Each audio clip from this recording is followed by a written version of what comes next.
Well, good evening, everybody, and welcome to the last Harif session of the year. My name is Lynn Julius, and I'm here on behalf of Harif, which is the UK Association of Jews from the Middle East and North Africa, with Lawrence here, who's our technical whiz. So for those who don't know us, Harif is the UK Association of Jews from the Middle East and North Africa, and we aim to raise awareness of the history, culture, and heritage of these Jews. You don't need to be one to be interested in this topic. So I urge anyone who's not on our mailing list to join us. All you have to do is go to our website, which is www.harif.org, and subscribe there, and it's free, and you will then receive all the login details for our Zoom events. We also have a sister website, or a news blog, I think you could call it, called Point of No Return, which is updated every day and has over 6,000 posts. And I think we've built up quite a useful archive by now. This session is being recorded on Facebook. In fact, it's being live streamed. We'll also have a video recording of it, and that will be up hopefully within a few hours and will be accessible on our YouTube channel. Just click on videos at the Harif website. There will be an opportunity to ask our guests questions once we've finished our discussion. Just pop your question or your comment in the chat, which is the button at the bottom of your screen. So without further ado, I'm delighted to welcome my guests, Miriam Halahmy and Sarah Sassoon, who are both writers. The story of the exodus of the Jews from Arab countries is obviously a subject very close to our hearts, but it's not usually a topic for children's literature. So I'm delighted that both our guests here tonight have written books that are specifically aimed at children and tell the story of the Exodus, specifically of Jews from Iraq, and in fact, children from Iraq. Sarah has produced a picture book called Shoham's Bangle for young children. It's the story of one little girl and her grandmother airlifted to the promised land. Miriam Halahmy has a new book out called A Boy from Baghdad, and that's aimed at young readers, and it's the story of an aspiring young swimming champion expelled from Baghdad and his absorption into Israel. So tonight, I'm really thrilled to be in conversation with both Miriam and Sarah. Just to give you a little bit of background about them, Sarah Sassoon is an award-winning Australian-born writer and poet of Iraqi Jewish descent, living in Jerusalem. And Miriam Halahmy has also won awards for her novels, short stories, and poetry for children, teens, and adults. And she lives in London. So welcome, both of you. So let's start off really by asking, I'd like to ask both of you to briefly summarize the story in your books and tell us what made you write the book and what were you trying to achieve. So perhaps Sarah first? Sure. Thanks, Lynn. Thanks for hosting me and hosting the story of Shoham. So Shoham's Bangle was inspired actually by this bangle over here. It's an Iraqi Bangle. I was gifted it by my grandmother. And I wanted to write its story. And I sat down and Shoham's Bangle was born. And I didn't realize that telling the story of the Bangle, I had to tell the story of my family. And it's about a little girl and her connection to her grandmother through the Bangle, and how she can't take it with her when they leave from Iraq to Israel in 1951, because the law was you weren't allowed to take any jewelry, any valuables, and you were only allowed one suitcase per family. And that was my family story, which I had grown up with, but hadn't really processed. And when I wrote the story, I was amazed that that was the story of the Bangle. This was the family story. And I guess it struck a chord, this book, because it's deeper than I realized it would be, because it's not only a story about a granddaughter and a grandmother, it became a story about refugees and their resilience in coping with really difficult times, with having to lose a whole home and a whole community and a whole lifestyle, and how to adapt to a whole new country. So the Bangle was a symbol of all of that. So it's like a transition object. And I can read the first couple of pages of the book just to introduce it a bit. Yes. Should I do that now? So I'm just going to share my screen, and it's illustrated by Noah Kalner, who's Israeli illustrator, and she did a beautiful job. She herself is Algerian, has Algerian grandparents, and so she used a lot of her own research for that. Can everyone see it? Yeah, perfect. Okay, great. So I'll just read the first couple of pages. Maybe I'll just also read the dedication to Nana Aziza, Abanadi, and their children, who left Baghdad with one small suitcase and a lot of heart, who taught me that being together is what matters. And for David, Eliyahu, Shlomo, Yosef, and Raphael, because you are what matters. And then Noah wrote to my grandmothers who immigrated to Israel from different sides of the world. So she has the Ashkenazi side and the Algerian. And the reason I want to share the first couple of pages of this book is because it was important to me to show Iraq, to show that there was a Jewish life in Iraq, that it was very present and there. I don't know why I can't see that. Let me just go in more. Okay. I'm not see the whole page now. Yeah, I'm not used to this PDF, so I apologize. Okay. Nana Aziza and I share a jingle jangle of bangles. She has many, I have one. Our bangles make clink-clanking music when we chop garlic and onions. They cut perfectly round date cookies when we bake. They glitter golden in the sun when we pick figs from our garden. Best of all, Nana Aziza has taught me that if I don't want to forget something, I can move my bangle from one wrist to the other, my own special golden reminder. And I'll read just the next page, but just to note what Noah does here, she captures the rooftop in Baghdad, and that's the way they used to sleep. So the beauty of a picture book is that you tell the story also through the illustrations.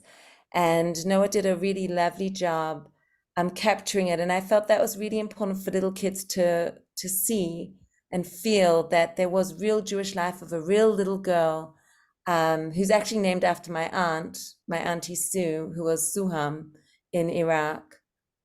And it all changes one morning. My mother slips my bangle off my wrist and my whole world slides from my hands.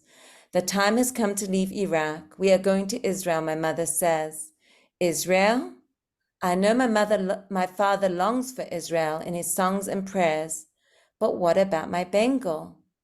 The Iraqi government will not allow us to bring our jewelry with us. But don't worry. We have each other, Shoham, my mother says firmly. I don't ask about leaving our house and fig tree. I think that's a very good place to stop. It leaves us all hanging on, waiting for more. Yeah. Thank you very much. Story. Yeah, thank you, Sarah. So Miriam, who's with us with her husband Rafi, Yes.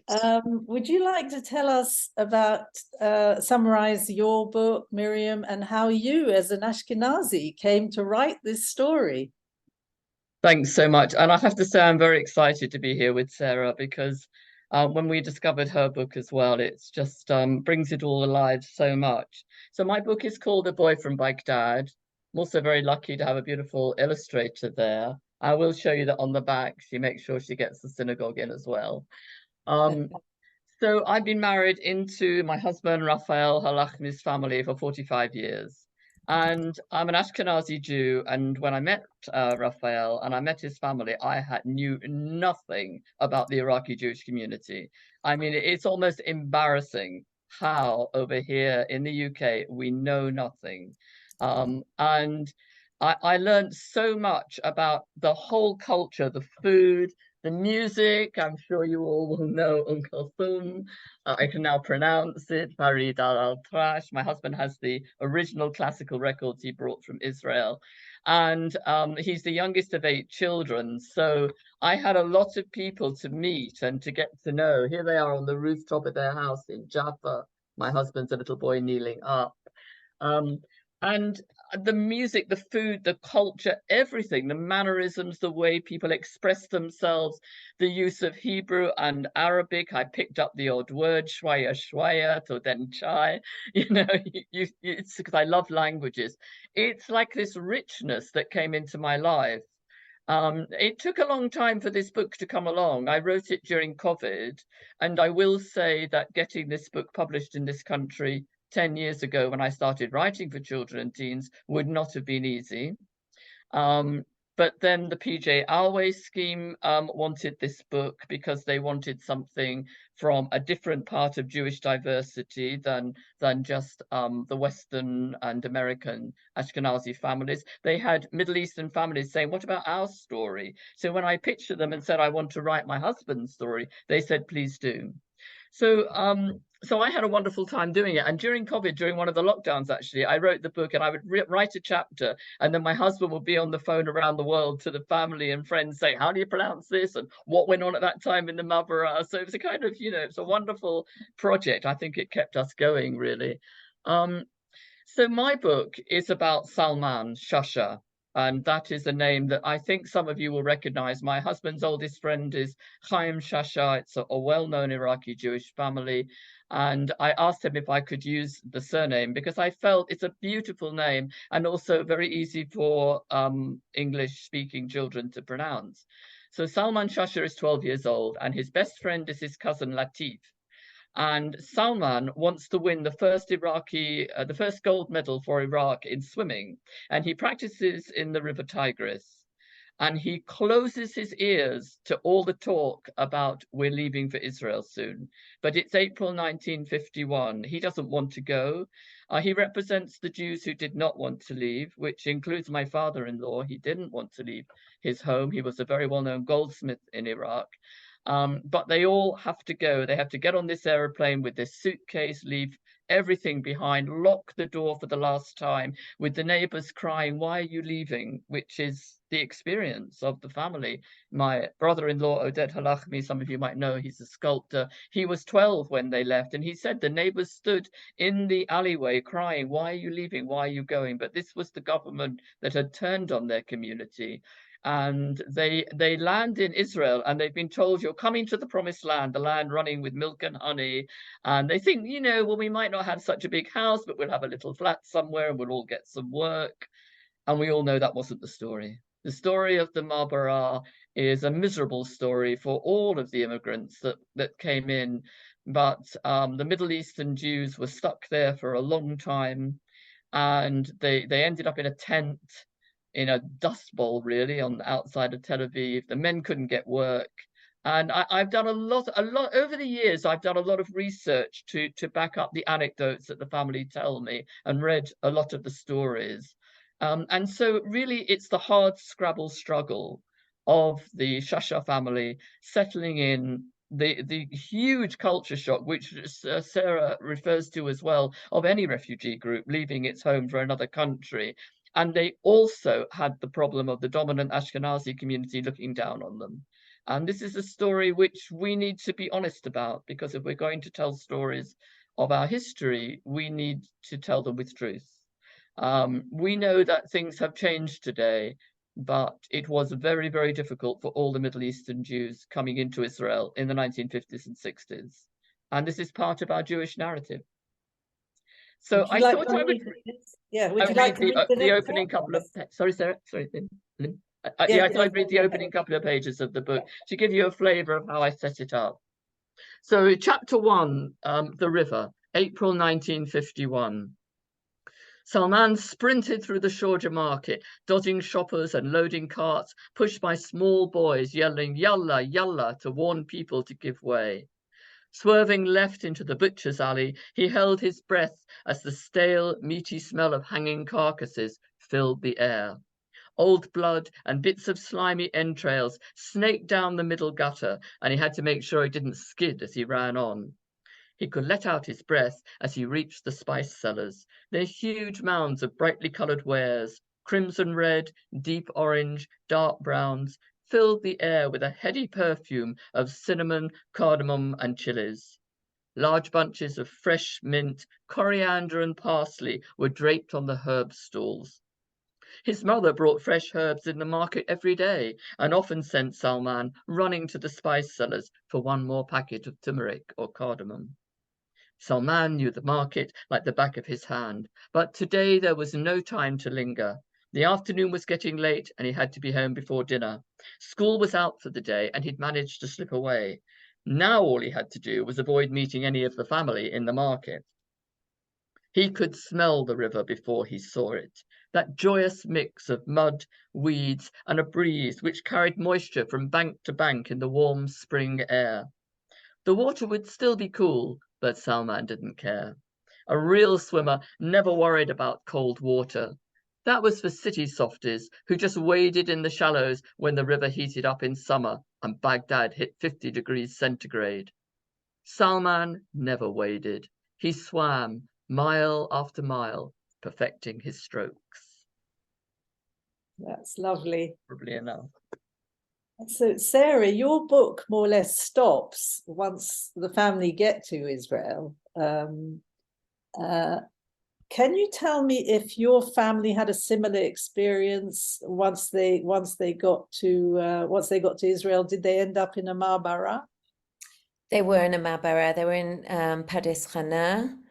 And I have read Miriam's book, and it's with all my research and everything, it really was it was terrible. My father won't even tell me about it. It's like he wasn't in a Ma'bara, according to him. He doesn't remember anything. He was 5 when they came to Israel. No one wants to talk about it. I had to do a lot of research to put it all together myself. It's not an experience they're happy to share. In Shoham's Bengal, it's almost like I skipped the Ma'bara. We have just at the end that she, learns 5 stones and she learns Hebrew words and she settles in, and it's a kid's book. It's a picture book. And we want to tell the happy story of being immigrants. And that's the story I grew up with, literally, the happy story, because that's what they wanted to pass on. Yes, it's interesting that the generation who actually did move, I mean, who were adults, like the mothers and the fathers, they were the ones who were more or less, who struggled more than the children, obviously, to adapt to the new environment. And I know, Miriam, you described the mother in Salman's family as taking to her bed in a depression. Yeah, I based that yes. on it's not actually my mother-in-law who's a very tough cookie and would have got things organized, but in one of the many accounts I read, this boy said my mother took one look at when they went inside the tent. They just had these beds with these springs on them, and I don't know, some sort of stuffed straw mattress, and she just lay down and she just put her scarf over her face. And I thought, well, I'm going to put this image into my book, because obviously when you're writing a children's book, you put the children at the heart of it. So there is Salman, and his father's in a panic. His mother won't get out of bed, and his father has to go off and try and find work. So it's Salman and Latif who has to hustle to try to make up their rations. The whole country is on rationing in 1951, but it was much worse in the Ma'abara. But that generation, in a way, is lost, isn't it? Because they don't know the language. It's really up to the next generation to integrate, isn't it? Yes. I mean, did you find that, Sarah, with your own grandmother? Was she lost, or did she try and integrate? I think my grandmother, and she is a very brave woman, and I guess with the hindsight of being a mother myself and really examining what happened, I realized that she came to Israel with 5 children, and I knew her as a grandmother who spoke Judeo-Arabic, Hebrew, and English, but her English was like pidgin English, and her Hebrew was pretty good, I think, but it would have been street Hebrew. She didn't read or write, and her real language was Judeo-Arabic, and that's the language I heard in her home, and that she spoke to my grandfather in. So I grew up communicating with her in these 3 languages, bits and pieces. So if we take language as a bit of a metaphor for what it was like for her, I think it really was difficult. And in my research and interviewing my family members, I really had to dig and I have to read between the sentences and words. I think there were breakdowns that happened, and they lived in Israel for 16 years and then moved to Australia, her and her 8 children. So she had 3 more children in Israel, and the stories are not easy. And it wasn't just that they landed in one Ma'abara and that was it. They kept moving, and I think that's an experience a lot of families had.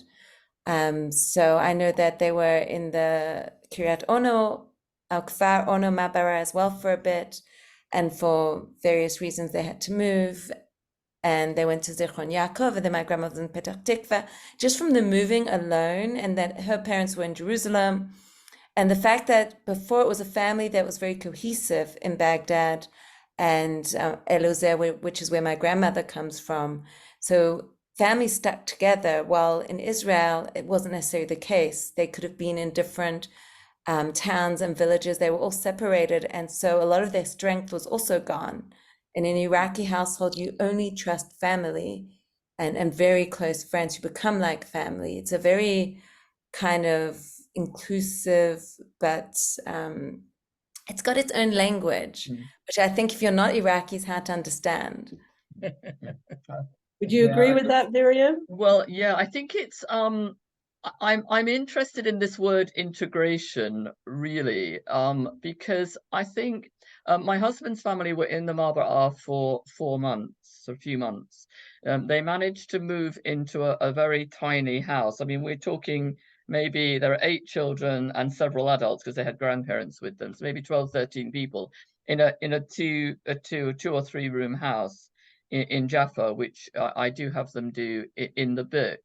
And then they moved to Ramat Gan, which I think some of us know was known as Little Baghdad. And when I came into the family, it was extraordinary to me. Here's this large family. First of all, I'm not used to large families. You know, I'm one of 3. My husband's the youngest of 8. And we would just go to his mother's flat in Ramat Gan and then walk around Ramat Gan, visiting all the families, which, you know, my family is spread out all over the world. But his family is too as well. They're a family in America and Australia, you know, close brothers and sisters. I think it's interesting what you say, Sarah, about the closeness of the family, because the families are large. It's like in my book, the 2 cousins are best friends. It's not like their school friend is their best friend. And yes, I remember Chaim Shasha saying he would come round to the house. He said it was like a disco, actually. I mean, we're talking a 1-bedroom flat in Ramat Gan. We're not talking a house, you know, and they slept, the 5 boys, on the floor of the living room. They put their beds down every evening and picked them up in the morning. It was a way of life that I knew nothing about. And yet, I think in some way, Israel has come up to meet them. because this family kept its Iraqi culture, its Judeo-Arabic language, the listening to Arabic music exclusively, the eating of the food and cooking of the food that they had in Iraq. The cuisine, it's extraordinary, and it is very, very, unique to the family. It's not integrated with Western food or something. It is the Iraqi food. And I remember my sister-in-law saying, I'm going to have a party tonight and invite my cousins, younger cousins. And I'm a sort of 60s, 70s young woman from England thinking we're going to play, rock music, and they're playing Iraqi Arabic music, and they're belly dancing. So, and in a way, the fact that they have kept so much of the culture alive, and I think it is getting watered down as the generations. Part of the reason I wrote this book, so that my grandsons would know where their Saba came from. Because if we don't write it down, that's why I was so excited to meet Sarah, really, because how many children's books are there about this amazing experience? And this is just the Iraqi Jewish experience. Yeah, absolutely. And Sarah, that's very interesting what Miriam just said, that Israel has sort of met the Middle Eastern culture and taken it on, hasn't it? That somehow the Middle Easterners have won the culture war in terms of food anyway, and possibly even music. What would you say? I think definitely in terms of music and food, it's people really enjoy it here, and it's become very Israeli. Look, more than half the population is Middle Eastern. They're Jews from Arab lands. I think it's complicated. I think when my father's generation, that generation that moved to Israel, they kind of were ashamed of their Arabness for many reasons, and they bought into becoming Israeli. And that's what it was about. It was Ben Gurion's vision of everyone becoming Israeli, speaking Hebrew. And it was an important vision, and it's a very complex topic. But just anecdotally, it's when I'm at our Shabbat table in Sydney, my father used to sing like the old Israeli, songs of the kibbutzim, of what built Israel. So when I came to Israel now on Aliyah 8 years ago, I knew all the songs. I had that background, almost like I had a taste of Israel that was very authentic, because he had bought into the whole Israel. In terms of being, they ate the food they ate because they loved it. They listened to the music they listened to because they loved it. It was who they were. And yet it wasn't that I was brought up, for example, saying, okay, you're an Iraqi Jew, this is your heritage. In fact, Iraqi Jews don't even like being called Iraqi Jews. They like being called Babylonian Jews. De Bavel, that's so much more accurate to who they are, because they're 2,600 years old. And Iraq's a modern country. We were there before the Islamic conquest of Baghdad, and our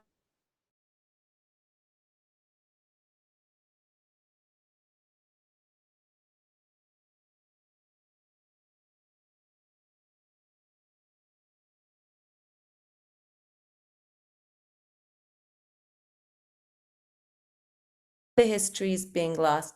I meet Iraqi people here who have Iraqi parents. Their parents do not speak about their parents or coming from Iraq or Babylonian culture or anything. It's been cut off. They've become Israeli. So I think it's something we have to work towards, even in Israel. And I'm really pleased because SHs Bengal is going to be translated to Hebrew. My publisher let me know last week. And it's important for the children from these Middle Eastern homes to see their story. Even the suitcase in SHs Bengal is just so symbolic. Like an Ethiopian looks at SHs Bengal and says to me, we also had suitcases. This is more than just about Iraqi Jews. This is about refugees. And it's the story of so many of us in Israel. So yeah, in terms of, it's a complicated thing. Have we survived in terms of the Babylonian Jewish culture in Israel? I'm not sure. It's getting better, and around Rosh Hashanah we've got the Piyutim and the which is wonderful, the Slichot. And I think we're returning. I think my generation's trying to return to it, to find our roots deeper in it. Or I'd like to think so. Yeah. What would you say, Miriam? And do you think you have a specific role as a writer to somehow preserve that heritage? I think I mean, my books grow organically. It wasn't that I must sit down and write a book about Rafi's story. It's that the stories grew in me over a long period of time, and publishing in this country changed sufficiently for me to feel that this book could be received. Although my publisher is Michael Leventhal of Green Bean Books, and he is a Jewish publisher who wants to publish Jewish stories. It wasn't sent around publishers. And as I say, I think there's a question mark over how much interest there would have been. So I think for me, it's very important. I don't know whether any of you went to the talk or watched the talk at JW3 about a week or two after the atrocities of October the 7th, when I think it was Howard Jacobson who said, our Jewish narrative not only belongs to us, and I've started to say this in talking to non-Jewish audiences, our Jewish narrative belongs to everybody, just as everybody should learn about the slave trade, the famine in Ireland, particularly if we're British. Everybody should learn about the Jewish narrative. And I hope that our books are a way of saying, here is a narrative that isn't even known in the Jewish world widely, let alone in the non-Jewish world. And it's wonderful to hear that your book's being translated to Hebrew and mine is being submitted. So let's keep our fingers crossed. And hopefully in Arabic as well. Yes, very important. I just want to ask you a question about women, because in your book, Miriam, you've got a character, Naima, who wants to be a doctor. And of course, she can't be a doctor in Iraq, but she kind of fulfills her dream, doesn't she, somehow? And there's a very interesting, and then can you talk also about the relationship between the grandmother and the grandchild, and how the grandmother might help fulfill the grandchild's dreams somehow, which perhaps were denied to her? I think in my book, I wanted to try to show the spectrum as much as I could, so that Naima represented the hopefully egalitarian world of the new country of Israel, where women would have more equality. I mean, I think it's still got a long way to go, but she comes from because definitely my husband comes from a more traditional culture than I do. And that that's and it's part of, and it's quite a hierarchical family, and I'm the youngest wife in the family, for example, and there are things where I sort of hold my horses a bit, because I have an enormous respect for my husband's family. Actually, they are an extraordinary family who've overcome the most amazing odds. So I think that's important. But I wanted to show that Israel was having an influence on this family, and actually what it was doing was breaking them up, because Naima sees her opportunities in the kibbutz. I can go there, they'll send me to the right high school, I want to go to the hospital and train to be a doctor, and she's very set on this. And even Salman, he has these twin little brothers, and Eli is turning out to be very bright, and he's thinking maybe I should suggest he goes to the kibbutz and has an education, but he's worried about splitting the family even more and his mother getting even more depressed. So the struggles and strains that these immigrant families were finding were as Sarah's pointed out, very, very complex, very multi-layered. I would say that in my husband's family, they retained perhaps the Iraqi culture more strongly. We certainly didn't sit around singing the Israeli folk songs that I learned in Habonim as a kid, and those are all the songs I knew. And now I've learned is it Al Fuag Nachal? You know, it's Fogel and I Nachal. love that song. And Yeah, I do too. I do yeah. too.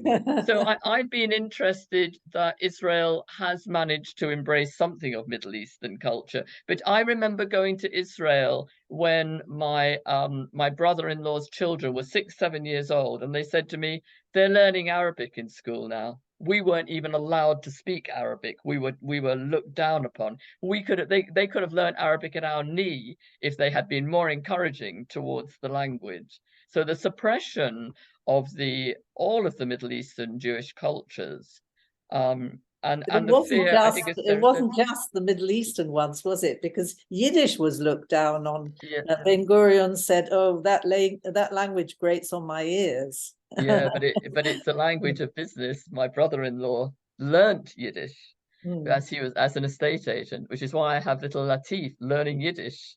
He says to Salman, "You have to learn your Yiddish. It's a language of business." So it's a very layered. I mean, Israel is a country with 80 different languages spoken. You know, Yeah. very What about complex. you, Sarah? Can you talk about the role of women as you see it and how it's changed? Well, it's interesting. I just finished a novel in verse about exactly this. I took Shoham's Bangle and I expanded it. So you've got a year in Jewish Baghdad and a year in Israel, because I really wanted to explore what it was to be a girl in Iraq as a Jew, and then what it meant to be in Israel. Like, for example, Naima in Miriam's story would have been a very good example of a girl finding freedom. It wouldn't have been such an easy thing to do as it's done in Miriam's book. It would have really caused, I mean, my own father, if I had done that, would have disowned me, and my name would not have been spoken anymore in the house. It's, I grew up in a very Middle Eastern home. So I used what I grew up with in my book to kind of understand what life must have been like in Iraq. They weren't allowed to leave their homes as girls. And suddenly in Israel, everything broke apart. Literally, you didn't even have walls to keep you in. You were in a tent. Girls could go out. And the parents were so broken, they couldn't keep up with the kids the way they did in Iraq. And they're so very structured social routine where everything was kind of known. Everyone knew what was expected from them. And suddenly you were in this whole new world, new culture with no home. And who were you now? So as a girl, there were new opportunities for sure. But it also meant balancing what it meant to be a girl from a family and being loyal to your family and where you come from and your own dreams and aspirations. And that's really complicated and it's an emotional kind of tug, and how to find that reconciliation, because the truth is the values of family are super important in Iraqi Jewish culture. It's what it's all about. So, and those are good values, those are important values, and something that I struggle with, I guess personally, but also in my writing, is to show the values that maybe we need to relook at and appreciate that come from Jewish Babylonian culture, because it's a pity for them to be lost. There's a lot of female power there, and I hope I captured a bit of that even in Shoham's Bengal. The power of just having each other, that was their power. That's what I grew up with, and that's what helped them survive an uprooting that was very traumatic. Yeah. Can I ask you, because you're both poets, aren't you? You both write poetry. Where do you get your inspiration from? And, can you tell us a little bit about what you write? I think that my poetry goes back to childhood, really, and sort of to do with music as well. Because I also used to write songs as a teenager, and poetry. I haven't written a lot of poetry in the last few years. I have published 3 collections, and it's very much inspired by something quite immediate. I have been started to write poetry again since October the 7th. With a memory of a woman I met who lived in one of the settlements right down by the Gaza border. And I don't know what happened to her. She used to drive patients to hospital. She was in one of the peace groups. And I was sort of prompted to write that poem. And I'm writing a poem now about the meaning of shelter since October the 7th. So it for me it is a very immediate thing. And I would say in the last 10 years I've done more prose than poetry. I know, Sarah, you've written a poem inspired by the 7th of October and recalling the Farhud. I think you called it From the River to the Sea. And actually, it just occurred to me that that's exactly the story of the hero of your book, isn't it? From the River to the Sea. True, yes. I should have called it that. Yes, that could have been really controversial. Different river, same sea. Yeah. Well, that's my inspiration. My inspiration is my grandparents. I'm an accidental poet, to be honest. I joined a poetry group in Jerusalem because I was looking for a writing group when I arrived, and someone said, "Oh, well, there's a free place in our poetry group," and I was really blessed because it was a really special poetry group, and they accepted me into their group. And I began writing poems, and it was just fun to play with languages. And suddenly I began writing about my grandparents. They just appeared, and my group said, "That's what you need to write about."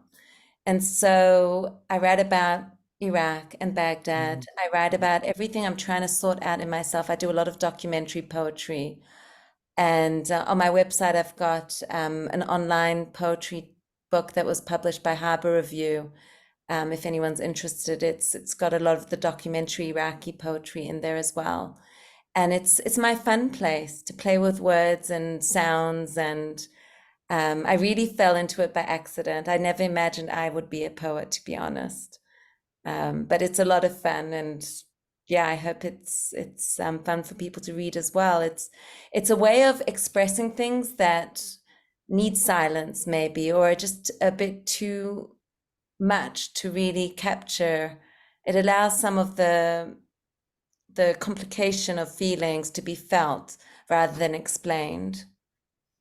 That's a good way of putting it, isn't it?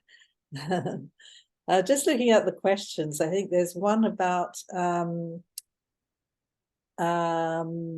what source material that, or Lisa asks, she would love to hear from the writers some other source material that she could use to learn more.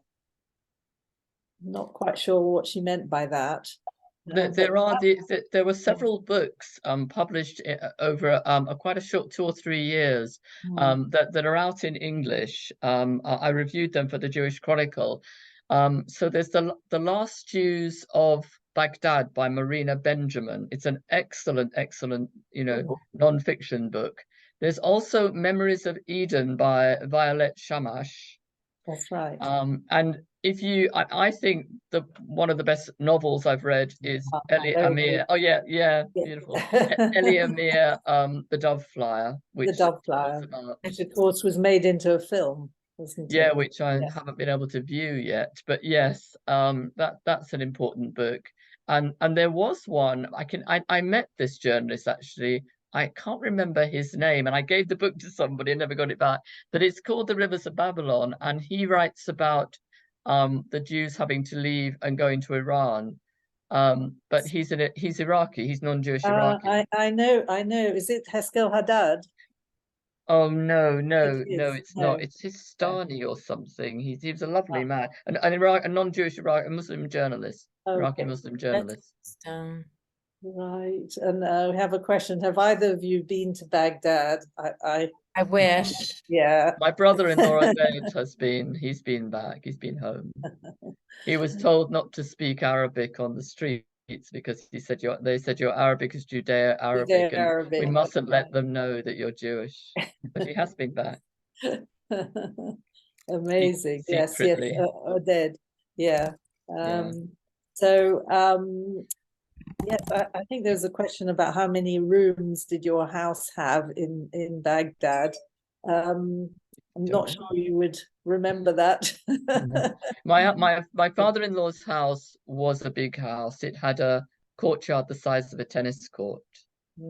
So it was a beautiful house, and it had 2 or 3 stories with verandas outside, and then the roof, where of course they slept on the roof, and they kept their pigeons on the roof.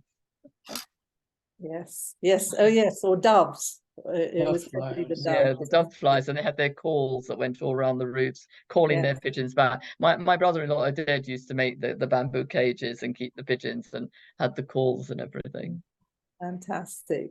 Yeah, well, there are a few suggestions in the chat there if everyone would like to have a look. Thank you for the plug for my book, Sarah.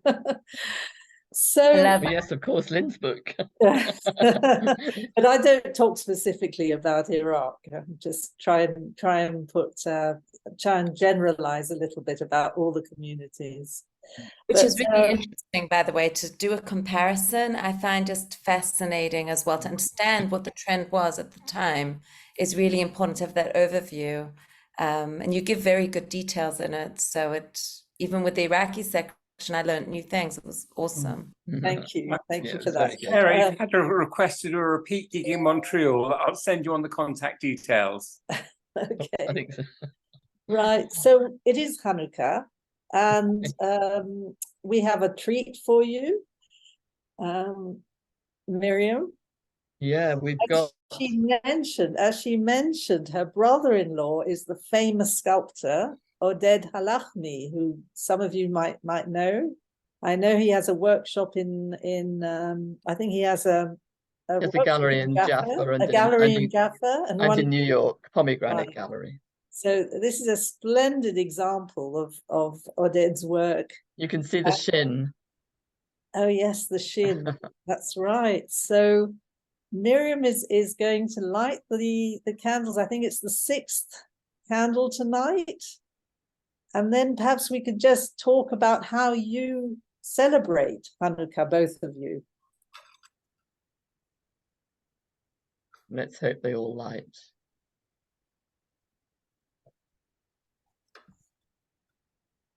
Sorry.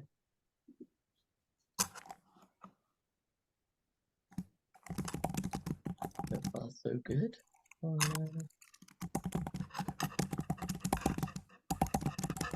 I'm lighting the candles tonight, thinking about the hostages and hoping it will light up the dark for them. Amen.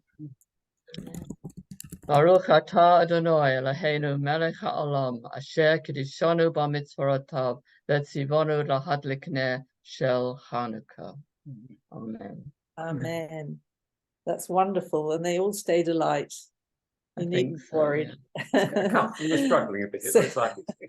So, Miriam and Sarah, how do you celebrate Hanukah, and what particular foods do you prepare for the holiday? I have to say that I probably don't do really an Iraqi Jewish Hanukah.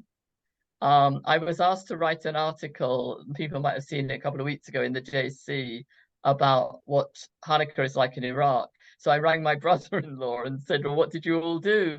And he said, well, we don't light the shamash. We light an assistant candle, and then we use it and we light all the candles. And the father lights the Hanukah lamp. And afterwards, the children come up and kiss his hand. And he blesses the children like on Friday night. And they don't eat donuts, and they don't eat latkes. They eat sangula. I think that's how you pronounce it, which is a very sticky, syrupy fried dough. It's gorgeous. And they eat pastries stuffed with cheese. And we have, donuts, and I'm very good at latkes, and we have an Ashkenazi Hanukah. Okay, well, you're forgiven for that. Thank you. What about you, Sarah? So I think, it's interesting because for each festival I check up now, okay, what did they do in Iraq? And it seems like it was a modest kind of holiday. They'd light the menorah inside the house, not at the windows. Yes, not in the window. And it wasn't like it is in the Ashkenazi world. There was no special food. I mean, you could use zangula because that was fried, but I don't think it was just specially for Hanukah. I don't make zangula. I do need to try sometime. So it's interesting. It's not like there's no real special Hanukah traditions that I can really pick out for us. And I did check it on the Iraqi, there's this wonderful group of Iraqis and they all say the same. And it's very, the father lights in our house, my husband lights for everyone. And yeah, it's you sit around and and when I grew up, we did have parties with the family, big family parties, because that's what they do. And I imagine it was the same in Iraq. They used to just make just another reason to get together for 8 days straight. They were going to do it. Parties was the norm there. Getting together was normal. It wasn't like anything that special. It's what they did very well. Yeah, that's Definitely. wonderful.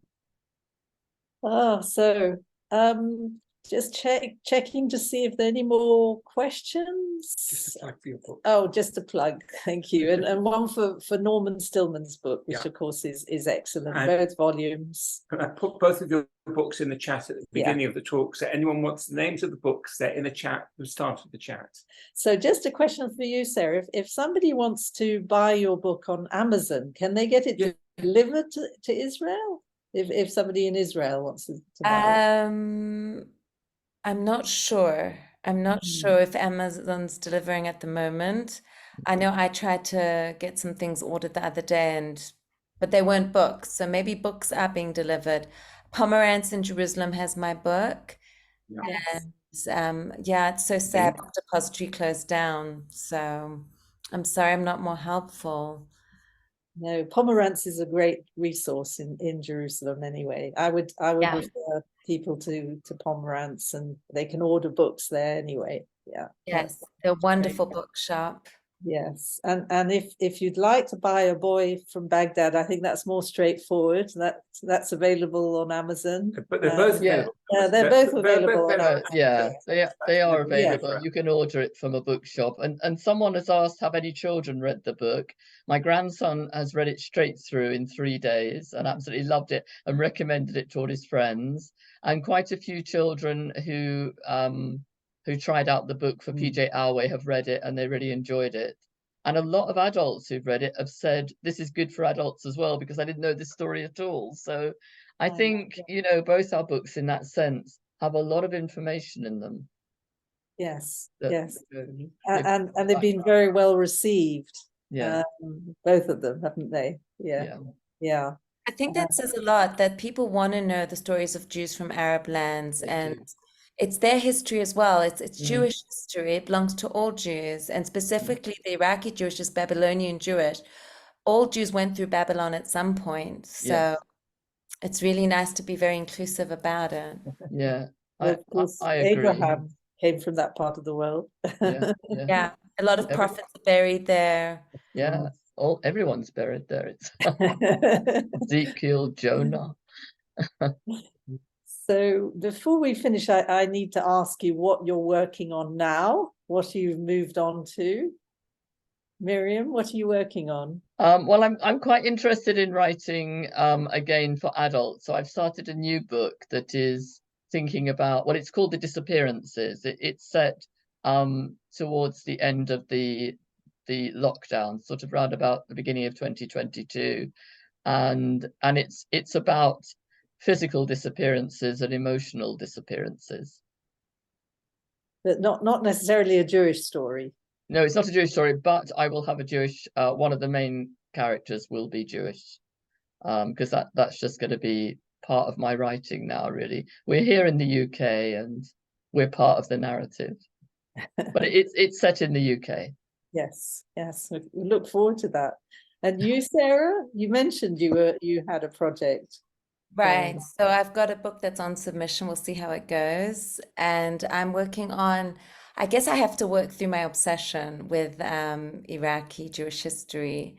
So I'm busy writing through that. I'm working on a bunch of personal essays and seeing how that goes, if I can put it together as a book, just to explore all the questions that I have and that I'm trying to uncover. I'm very, very interested in the Babylonian female experience. I want to understand my grandmother more. I want to understand my foremothers more, what they went through.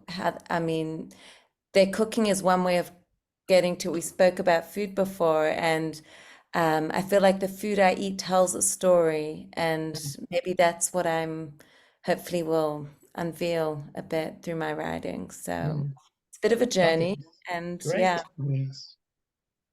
Very Sounds exciting wonderful. journey. Yeah. We can't wait. And maybe you have a tasting at the same time as you launch your book. I think so. I think so. I'll have a feast. Okay, that's lovely. Well, thank you so much, both of you. That was absolutely fascinating. And I think we answered the question about the translation into Hebrew. Sarah's book is being translated into Hebrew, and Miriam's hoping that hers will be, Yeah. will be translated. It's on submission. Yeah. The early days for us.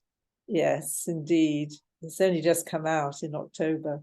Mm. So it just remains for me to thank you so much and to wish you luck and success with your books and with future books and past books in your case too. Thank you for having me. It was wonderful and lovely to meet you, Sarah. Thank you for this opportunity. It was really lovely to be with Miriam and to discuss everything. Baghdadi Jewish is just like my best. Yeah. And by the way, I've got a bangle like yours, but it's made of pearls. So I also have a pearl one. So there's two bangles. You didn't tell the truth. I didn't tell. I have two Iraqi grandmothers, two very different stories. Oh, that could be More another book. stories to write. Fascinating. So just to tell everybody about our next event, I'll share the screen. which the first event of the new year will be about Turkey. And it's an author who talks about his, I think his father or his grandfather, who was a journalist in Turkey, going through a tumultuous time in the 1920s and in the 1930s and 40s. And then we've got Jews in the Philippines on the 16th of January. Wow. And and then we go back to Baghdad. And then we go back to Baghdad at the end of January to a man who's talking about surnames from Iraq. And then there's, well, we try and vary the fare at Harif. There we go, harvesting the surnames of Iraq's Jews, and that's actually in February. That'd be interesting, yes. So I think, as is our custom, are we going to unmute everybody so you can say thank you? And yeah, I've got to take out one or two people who we always get. We haven't got Wonder Woman tonight. She wasn't interested, but we do have a few iPhones and iPads. And I see when I open it up, I don't really want to take out people who haven't told me who they are. So well, you have a last chance to change. iPad. If you want to log in again, you're very welcome to. I'll put you in the waiting room. If you change your name to a real name, I'd be very happy to put you back in the meeting. That's one. So it's become our custom, Sarah and Miriam, to just unmute everybody at the end so that they can, and have everyone, you know, all those who are a bit shy. Right, and I know Joseph Samuels, I'll ask to unmute first because he wants to ask a question. Oh, okay. All right then. Joseph, do you want to unmute yourself? I'll add your video as well. Okay. I know Joe has written a book. Yes, Joe, you're on. Hi, Joe. Unmute. Unmute. You need to be louder, Joe. You're on.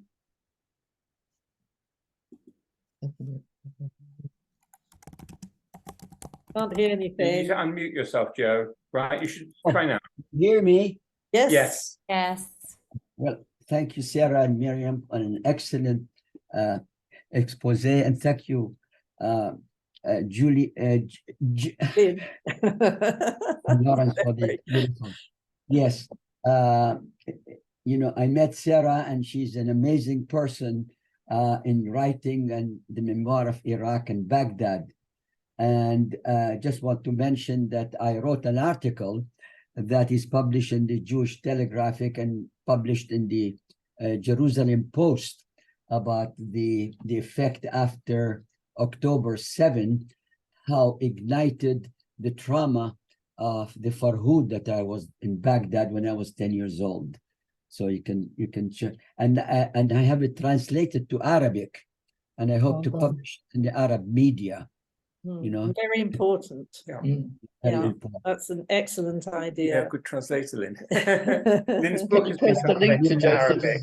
Free Keep to, up the good free work. to read on the internet. Yes, Can and you- you've also written your book, haven't you, Joe? Yes, Link to that. you know, I had the Yeah. written. Beyond the Rivers of Babylon, and Wow. Joe is actually a survivor of the Farhud, the massacre of 1941.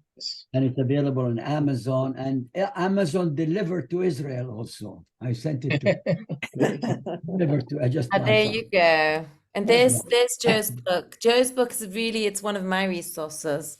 It's a really special memoir.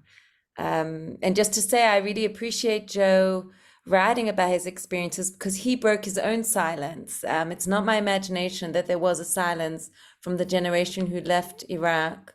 And Joe specifically broke it and really was very generous sharing his knowledge and his experiences. So thank you for being here, Joe, and just thank you for you. Right, I'm going to remove Yes. all the spotlights now, Yeah. and can we ask people if you want to speak, if you just raise your hand, so it's not an undignified. It's not. Everyone can unmute themselves, but can you raise your virtual hand so we can see who's talking? Note down Joe's book. Everyone can unmute themselves, but I would like to see a hand raised. Lizette Shashua, her hand. No, I can't see an electronic hand. I can't see a manual hand. Yeah. Lizzie, where are you? Yes. Yeah. I'm okay. here. Yeah. I tried to put a manual electronic hand. It worked, but it went away. It's all right. Anyway, You're on. Right, I would Lizette, like have to you got tell- you've got two speakers on? We're getting Me? from you, Lizette. No, I only have one.